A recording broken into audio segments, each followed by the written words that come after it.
कई कहानियाँ ऐसी होती है जो कभी ख़त्म नहीं होती है। वो कहानी कहानी ही बन के रह जाती है, फिर वो कहानी इतिहास का मोड़ ले लेती है। एंड ऐसी ही एक कहानी है हमारे महाराष्ट्र के कोकण इलाके में। जब 1980 के अराउंड प्रथमेश के आई बाबा ने एक घर था, एक वाड़ा था जो कि कोकण के रत्नागिरी इलाके में था। एंड उसको उन्होंने आधी रात में छोड़ा था। यानी आधी रात में बारिश हो रही थी, सड़क अच्छे नहीं थे, कहीं पे कोई गाड़ी नहीं थी जिससे वो ट्रैवल कर सकते थे, लेकिन आधी रात में उन्होंने वो वाला घर छोड़ा। तो मतलब सोचिए कि उन पे ऐसी क्या गुर्बत आई थी कि उन्होंने वो वाला घर छोड़ दिया। एंड गाइस, उनका एक बच्चा था प्रथमेश अभी बहुत ज़्यादा बड़ा हो चुका था। एंड बड़ा होने के बाद जब वो अपने आई बाबा से पूछता था कि आई, हम लोग कभी अपने वो पुराने वाले वाड़े में क्यों नहीं जाते थे, क्यों नहीं जाते हम उस वाड़े में, हम लोग आ क्यों गए वहाँ से। तो उसकी आई ने कहा था कि बेटा हम वहाँ नहीं जा सकते, कोई भी नहीं जा सकता वहाँ पे, क्योंकि इतने साल हम लोग उससे दूर रहे हैं। उसका एक कारण रहा है कि हम वहाँ से आधी रात में निकले थे बाहर, क्योंकि एक शख्स आया था उस समय हमारे घर पे आधी रात में। और आने के बाद उसने ये दावा किया था कि ये घर उसका है। एंड वो जो भी था ना, वो इंसान जैसा नहीं था, वो एक शैतान जैसा था। हम उसे मना नहीं कर सके एंड उसके खौफ के कारण हमने वो लवाड़ा हमेशा हमेशा के लिए छोड़ दिया। एंड वो सब कुछ छोड़ के हमें शहर आना पड़ा। एंड तब से बोले घर की ओर हमने कभी मुड़ के भी नहीं देखा। सो गाइस, अब ये वीडियो शुरू करने से पहले ऐसे ही और horror, mysterious and historical videos देखने के लिए सब्सक्राइब कर दीजिए इस चैनल को। अब ये कहानी शुरू होती है। इस कहानी की शुरुआत आज चाहे साल 1980 के अराउंड हुई थी, लेकिन मैं आपको एक बात बताना चाहता हूँ कि आज साल 2024 में ही ये सारी घटना घटी है प्रथमेश के साथ, जो ये कहानी में आगे होने वाला है। साल 2024 में प्रथमेश की उम्र अच्छी खासी हो गई थी, उसकी शादी हो गई थी। एंड उसकी जो न्यूली वेडेड वाइफ थी, लाइक एक ऐसा रिचुअल था उनके महाराष्ट्रन फैमिली में कि जो जिसकी भी नई नई शादी होती है उसको अपने कुल देवता के मंदिर में जाना पड़ता है, जो कि उनका वहीं पे था, उसी गांव में था, इन रत्नागिरी। एंड वो लोग वहीं पे गए हुए थे। एक्चुअली उनको जाना था वहाँ पे, अभी तक गए नहीं, उनके दिमाग में सब कुछ चल रहा है कि हमको वहाँ पे जाना है। लेकिन गाइस, पिछले 40 साल से कोई भी उसके परिवार से कभी भी उस गांव में गया नहीं, क्योंकि हर किसी को ना एक खौफ आया हुआ था कि अगर हम वहाँ जाएंगे तो रहेंगे कहाँ, क्योंकि हमारा जो वाड़ा है वहाँ से एक बहुत अलग ही इतिहास जुड़ा हुआ है उन लोगों का। लेकिन फिर भी प्रथमेश तो एकदम मॉडर्न ख्यालात वाला था। एंड ही वाज लाइक कि मैं तो एकदम मॉडर्न ख्यालात वाला हूँ, मैं ये सब में बिलीव नहीं करता, भूत प्रेत जादू टोना, I don't believe in all this. मैं अपनी पत्नी संध्या को लेकर गांव जाऊंगा। एंड इसी फैसले को लेकर प्रथमेश और संध्या निकल गए रत्नागिरी के लिए।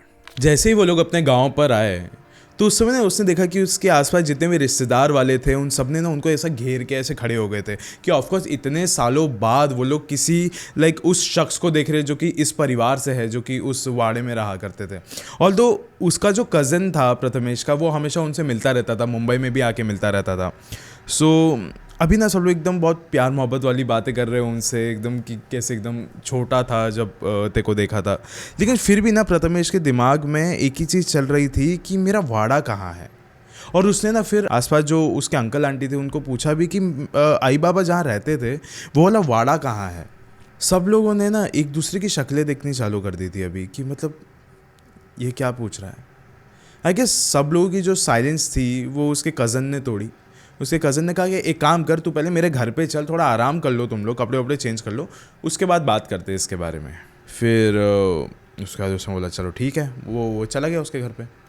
फिर उसके घर पे जाने के बाद उसके कज़न ने कहा कि तुम्हारे जो आई बाबा थे ना, वो ऐसे ही वो घर आधी रात को छोड़ के नहीं चले गए थे।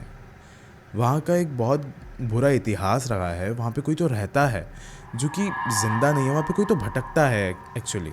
उसने कहा कि आज भी जब भी तुम्हारे घर के पास से, उस वाड़े के पास से कोई भी गुजरता है तो कोई भी इंसान लाइक 10 सेकंड से ज़्यादा वहाँ पे खड़ा नहीं रह सकता, इतनी नेगेटिव एनर्जी है वहाँ पे। उसका कहना था कि आज भी ऐसा लगता है कि अंदर से कोई तो आदमी है जो कि अंदर कुछ तो कर रहा है, बाहर झांक के देख रहा है या फिर हमको देख के हंस रहा है। ये सारी बातें सुनने के बाद संध्या बहुत ही ज़्यादा घबरा चुकी थी, एकदम ज़्यादा डर चुकी थी कि मतलब अरे ये कौन सी जगह पे रहते थे तुम लोग, लाइक मुझे नहीं जाना वहाँ पे। लेकिन प्रथमेश ने कहा कि ये जो भूत प्रेत की कहानियाँ होती ना, वो सिर्फ कहानियाँ में ही अच्छी लगती है।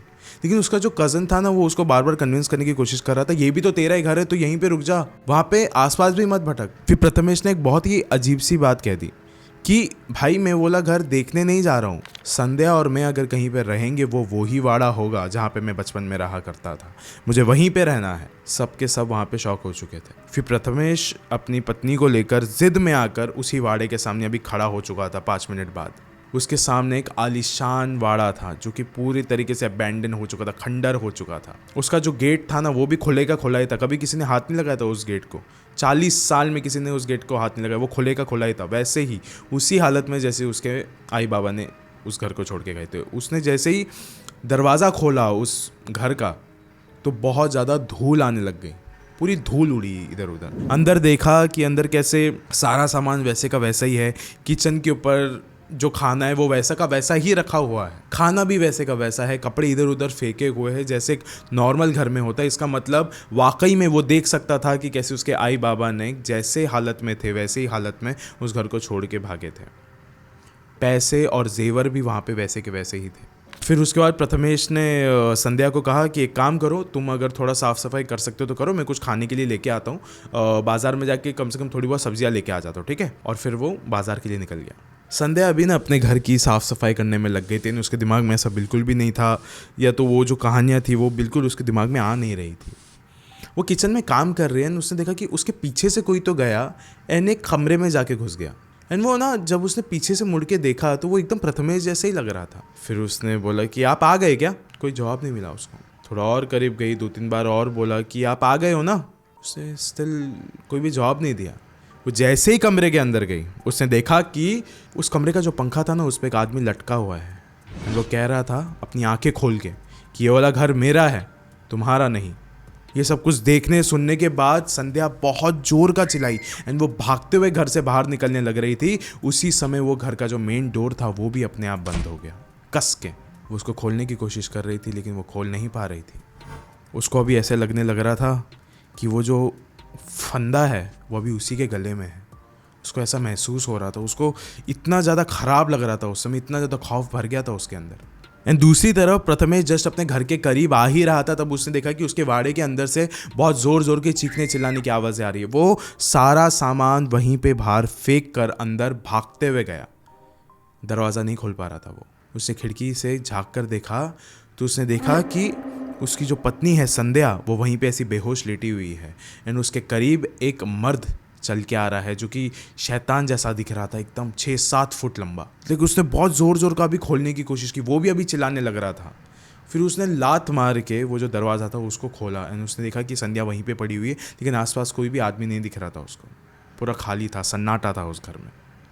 उसने उस पर थोड़ा सा पानी वगैरह के ऐसे छींटे मारे एंड संध्या थोड़ा सा होश में आया एंड वो बहुत ज़ोर ज़ोर का रोने लग गई। उसने कहा कि मैं जब से इस घर में हूँ, जब से मुझे ऐसा लग रहा है कि कोई तो आदमी यहाँ पे भटक रहा है, बार बार चल रहा है।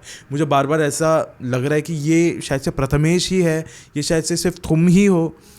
लेकिन फिर भी जब मैं उसके करीब जाती हूँ तो फिर वो प्रथमेश नहीं रहता, वो तुम नहीं रहते, वो कोई और रहता है। इस घर में कुछ तो बिल्कुल सही नहीं है प्रथमेश। और इस घर में जो भी मुझे अभी ऐसा क्यों लगने लग रहा है कि ये मेरे ही जिस्म के अंदर आ चुका है अभी।